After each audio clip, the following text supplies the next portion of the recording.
안녕하세요. 부러워하다가 질투하다 강남비율 성형외과. 오늘 할 것은 이거. 오늘은 코 수술 재료에 대해서 질문 드릴 건데요. 저는 보통 콧대와 코끝에 있는 지지대의 재료를 구별하는데 콧대와 코끝을 구별합니다. 어떻게 됐든지 간에 기증늑연골과 매드포어는 사용하지 않습니다. 이유는 주관적인 부분입니다. 첫 번째로 매드포어는 쉽게 말하면 플라스틱의 사촌입니다. 굉장히 딱딱한 느낌이 나요. 그래서 이게 잘 튀어나옵니다. 튀어나오는 것만 하면 괜찮은데 이건 굉장히 딱딱하기 때문에 주변 조직을, 주변의 비중격 연골을 약화시킵니다. 녹여버리는 것 같은 느낌이 있어요. 그래서 나중에 비중격이 다 녹아있는 경우가 흔히 있습니다. 그래서 저는 매드포어는 가장 싫어하는 재료 중에 하나고요. 기증늑연골은 원래 용어는 사체늑연골입니다.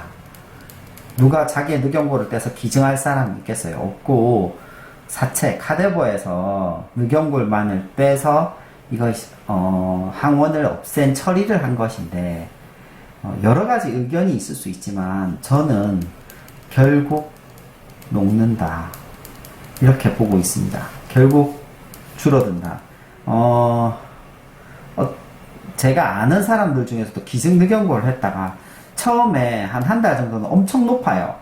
그런데 천천히 낮아지는 걸 분명히 경험하게 됩니다. 왜냐하면 이 기증늑연골에는 혈관이 자라갈 수 없기 때문에 천천히 녹아버리거든요. 그럼 이분들이 이 기증늑연골 또 하고 계속 반복하게 됩니다. 사실 그 정도 코끝을 바라면 해야 되는 건 기증늑연골이 아니라 사실은 수술은 까다롭지만 자가늑연골이겠죠. 저는 부산에 있어서 그런지 환자분들이 늑연골 수술했다고 많이 오는데 가슴에 흉터 없는 분들이 있거든요. 그런 분들은 전부 다 기증늑연골 하셨다고 보면 되고, 저는 개인적으로 기증늑연골을 사용하는 것보다는 자가 조직을 사용하는 것을 우선시하고, 그래서 저는 기증늑연골, 매드포, 여기 말씀은 안 드렸지만 알로덤, 이것도 시체에서 뺀 진피, 피부입니다. 이것도 사용하지 않고요. 자가 조직을 사용하는 게 좋아서 비중격 연골, 귀연골을 주로 사용하고요. 자가 조직이 아닐 때는 콧대에만 실리콘을 사용하는 걸 주로 이런 방법으로 수술을 합니다. 콧대에 흔히 있을 수 있는 재료는 몇 가지가 있습니다. 실리콘, 고어텍스, 그 다음에 자가늑, 기타 여러가지 점점점점점 재료들이 있는데, 자가늑연골이 가장 이상적이지만 수술 시간이 넘사벽이라서 비용도 넘사벽입니다. 그래서 이건 충분히 고민 후에 결정하시고요. 그런데 저는 요즘은 자가늑연골로 만약 코끝 수술을 하면 거의 자가늑연골로 콧대를 해드리고 있습니다. 이왕 자가늑을 채취하면 그게 저는 맞다고 생각을 해서 그래요. 그 다음에 고어텍스는 왜 사용을 안 하느냐, 있거나 말거나 한때 저도 굉장히 많이 사용했었습니다.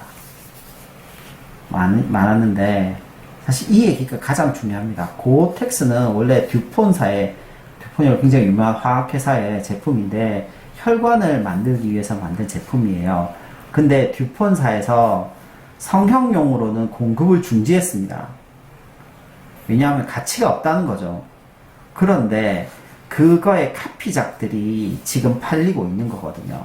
왜 그럼 성형용으로 공급을 중지했냐? 이게 지연염증, 몇 년 있다가 염증이 너무 잘 생겨요. 생기면 결국은 자가늑연골로 코성형 해줄 수밖에 없는 상황들이 잘 생깁니다. 생기면 염증이 크게 생기고, 생기면 구축이 생기기 때문에 엄청 복잡한 시츄에이션으로 가게 되거든요. 그래서 저는 한때는 저도 사용 많이 했었지만 이제는 사용하지 않고요. 좀 간단하게 하고 싶으면 콧대에는 실리콘 넣어드리고, 저는 이론적으로 최고가 좋아요 하면 자가늑연골로 해드리고 있습니다. 아마 코끝에 얘기할 것 같은데요. 비중격 연골은 부드럽고요. 또 어느 정도의 모양이 가능해요. 귀연골은 사실은 생각보다 잘 비칠 수 있고요. 이거는 지지대로는 거의 사용하기가 까다로워요. 지지대가 뭐냐면 코가 있으면 옆에서 봐서 이렇게 기둥을 넣어서 올려주는 건 거의 안 되고요.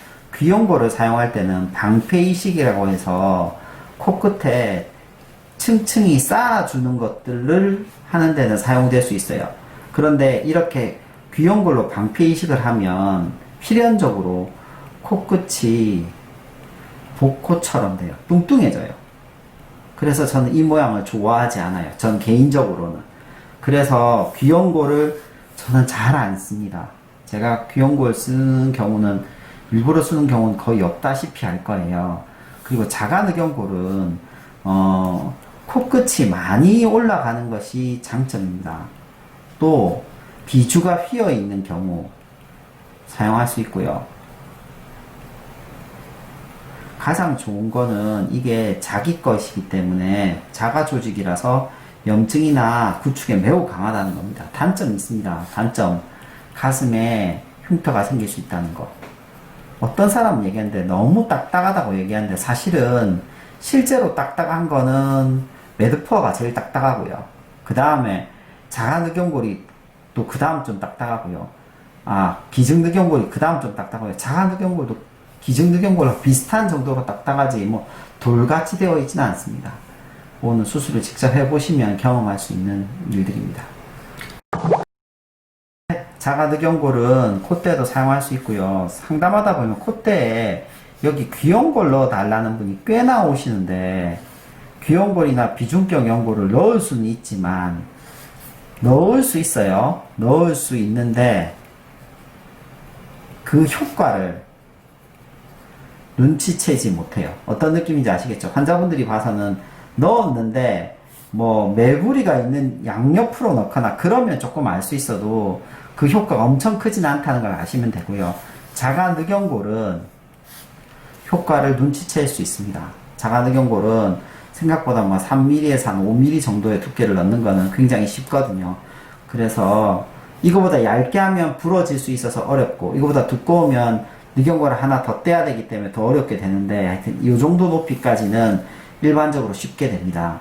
그래서 이 정도는 쉽게 할 수 있으니까 충분히 상담 후에 결정하시면 될 것 같습니다. 확률상은 있습니다. 그런데 저는 2주가 지나면